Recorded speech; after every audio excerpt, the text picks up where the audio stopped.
Hey Josh, we're back. I'm your host, BKP. Good morning from the office. Here's the way you can contact the show, 706-889-9700. That's a 24/7 number, email, social media. Josh, I want you to Google this, okay?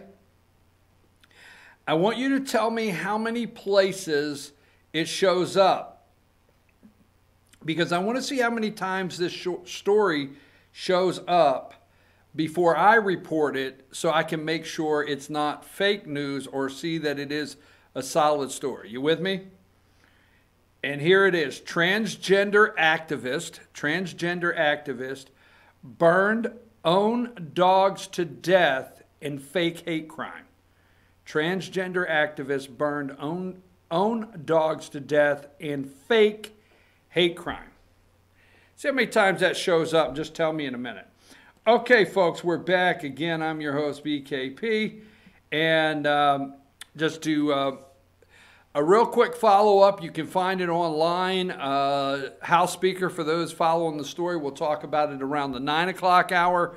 House Speaker David Ralston, Georgia House Speaker David Ralston, is in all the national media over legislative leave and having cases as an attorney, as I think maybe as far up as long as 12 years, open cases. But that being said, he's been under a lot of scrutiny for about the last week and a half. Yesterday he pushed back and he made a speech, a 20-minute speech from the well of the House of Representatives in Georgia, left with a standing ovation. I don't think the 10 that signed the resolution stood up, but it was pretty strong pushback, and you can watch that on the House of Representatives YouTube channel.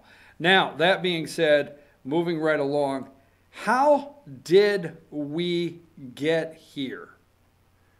How did we get here? And that was the question that was posed to me. How did we get here? Number three, this is the National Right to Life. This is their graphic here, not mine. You can see on the bottom, giving them credit for it. Born, we're talking about burn over there. Born alive infants deserve protection. These senators voted against legislation that would save babies born alive after botched abortions. Now, do you see the Democrats? Do you see the list? Because I know if I can put my glasses on and look across the room, make a screenshot there if you have the ability to do that, or look this up. Take a screenshot. Look at the Bernie Sanders, Chuck Schumer. Look at the ones there. Let's see, Connecticut, Murphy there. Yeah, okay. Let's see if we can find another New York, Schumer. Shanahan from New Hampshire. Let's see, I'm looking for a particular one. Let's see. Tim Kaine from Virginia. Let's see, where's the other one I'm looking for? Gillibrand, running for president from New York. Feinstein from California. Okay. Harris, Carmela Harris from California. Booker, Spartacus there. See, Ohio. Sherrod Brown. Only three Republicans. Now leave that up just a minute. Well, no, let's go to the President of the United States, and then I want to come back to that. So here's what we're going to do. Let's go to one. The President tweeted out yesterday. Senate Democrats just voted against legislation to prevent the killing of newborn infant children. The Democrat position on abortion is now so extreme that they don't mind executing babies after birth. How did we get here? Now, I'm going to say Roe v. Wade. Okay. And that kicked some things into high gear as far as where we're at today. But how did we get here where it's become okay? From the Democrat Party, okay for millions of people to say that after birth, if this child's alive, you can finish the job and abort the child. If now this is where they're going to call me radical. If now it's irrelevant what side of the womb the child's on, it changes everything.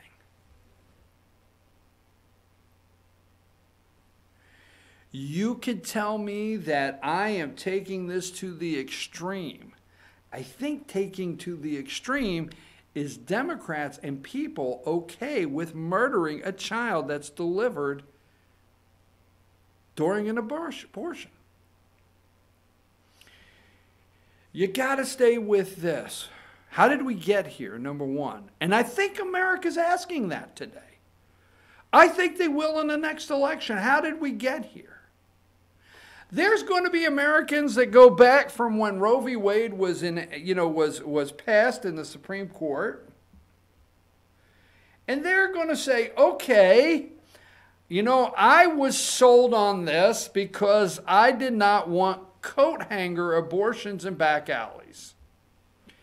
And I did not want to see if women, obviously that's the only ones that can have an abortion, if women are going to go through with this abortion, it needs to be somewhere where it's a clinic and it's clean and sanitary, and there is actually a trained individual there to follow through and counseling for the woman after the abortion.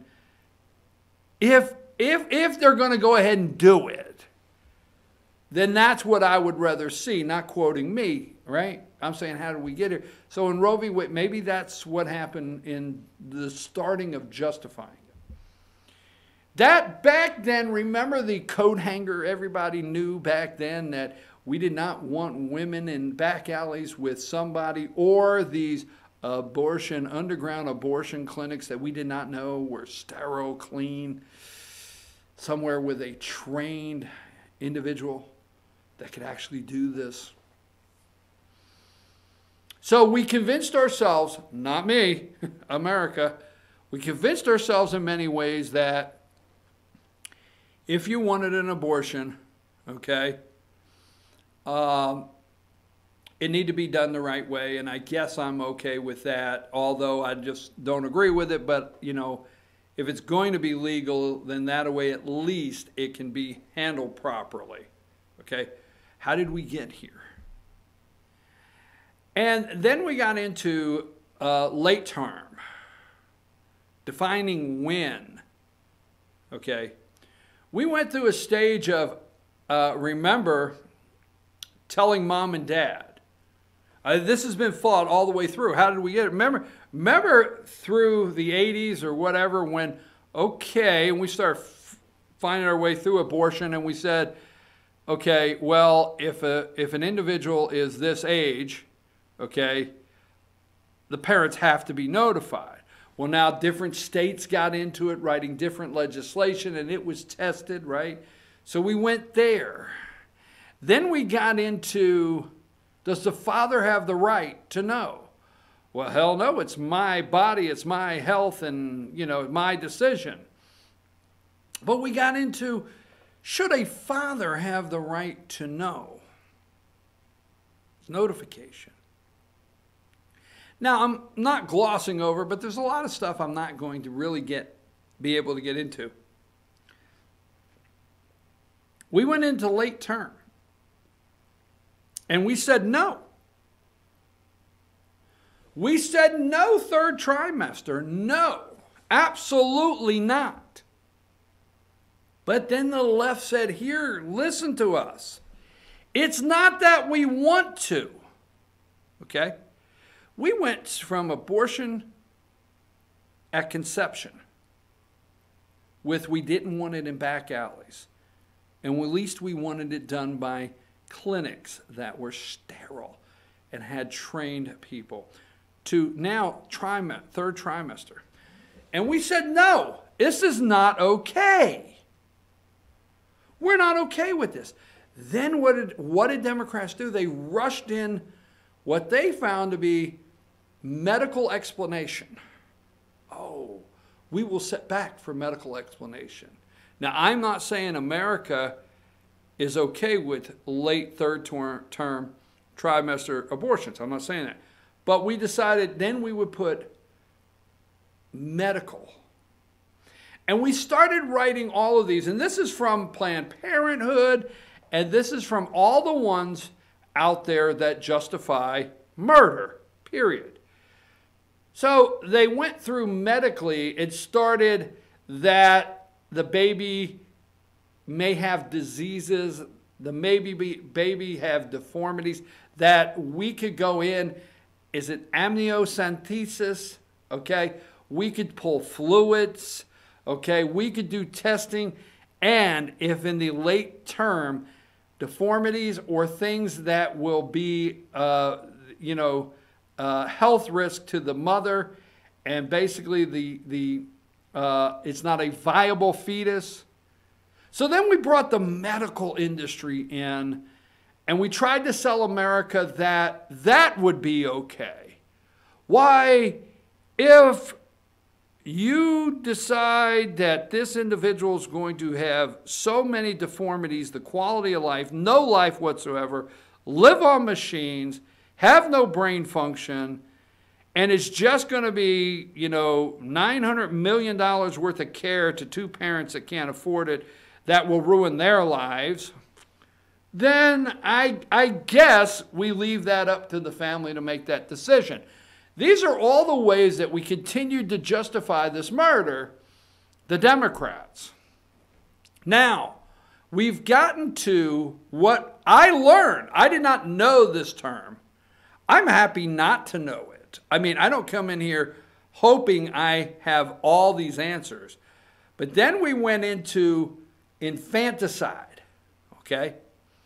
And we heard Governor Ralph Northam, okay, in Virginia on a radio station say the baby would be delivered. We would keep the baby comfortable, and then the mother would make the decision. That's what we heard. We said, whoa, America did. Now, the media does not want to let you know this, but America did, and they said, whoa, how did we get here? Wait a minute. You told us at Roe v. Wade, abortion's the law of the land. We didn't want women in back alleys using, coat hangers and going to underground abortion centers that were not sterile or have do not have their license to practice and properly trained individuals. We didn't want that. The coat hanger. We said, okay. We went with that. Then we went with the rules involved in the abortion. Does a mother and father have a right to know their 14-year-old showed up at a clinic to get an abortion? We went through that. Does a father have a right to know? Went through that. Went through the medical industry telling us. We went medical, and we've got up to here, and now the baby is born. And we actually heard a governor, one of our politicians in this country, say we would keep the fetus comfortable. And we did. America said, whoa. Now, the media pushed it off the front page. The media said, absolutely not. We're not running with this, okay? Because the media is in on the murder of these children in this country, okay? But America said, whoa, how did we get here? Because now you sold us up to this side this side of the womb. But now we're on the other side. I don't know. Something went wrong here. Something went wrong in Roe v. Wade. Something went wrong with your intentions of calling it the law of the land and convincing us it was the healthier way to go versus what women were doing underground for abortions in this country. No, no, no, no, no. Number one, Senate Democrats just voted against legislation to prevent the killing of a newborn infant. The Democrat position on abortion is now so extreme that they don't mind executing babies after birth. If they don't mind executing after birth, where is their death penalty stance? Where is their euthanasia stance? Because trust me, if you will murder on this side of the womb, you will murder, period. Second one, number two. This will be remembered as one of the most shocking votes in the history of Congress. If there is one thing we should all agree on, it's protecting the lives of innocent babies. Now, Trump doesn't go as far to say protecting the lives of the unborn. Now, I do believe the President of the United States is pro-life. I do believe that the President does want to protect the lives of the unborn. But he is correct on this. He is actually hit that dartboard as he does right in the center. Protect the lives of innocent babies. Now, the media, science, Democrats, damn it, they all want to define when a baby is a baby. Everybody's got their when it's a baby. Until yesterday, now I understand what New York has done, I understand what Virginia wants to do, Vermont wants to do, but until yesterday, there was not a vote in Congress, which came through the Senate, which Ben Sasse, thank you Ben Sasse for this, Senator Sasse, wanted everybody on record. It wasn't until yesterday that we really saw the lives of the innocent baby vote. It's a baby. It's been born. It is breathing. It has a heartbeat. It's on this side of the world that this was the last hope pro-life people had on this side of the womb. At least you're safe then. We knew you wanted to murder the baby all through the pregnancy, but this side we really felt this was our last safe space. The innocent babies. This is the side where we thought everybody considered it a baby. Democrats, independents, progressives, Republicans, no matter who you are, establishment Republican, moderate Republican, right wing, left wing, socialists, no matter who you are, we thought this was the side that everybody agreed it was a baby. And yesterday that vote pushed us to see exactly these Democrats, number three, okay? These are the Democrats. All but three. And don't go giving an applause to the three. I'm going to explain why the three voted yes with Republicans yesterday. Born alive. Remember, infants deserve protection. These senators voted against legislation that would save babies born alive after the botched abortion. And there they are. And most of them are or will be Democrat candidates for president. Take us to break, Josh. When we get back, we're going to stay on this subject. I want to go a little deeper and in a different direction.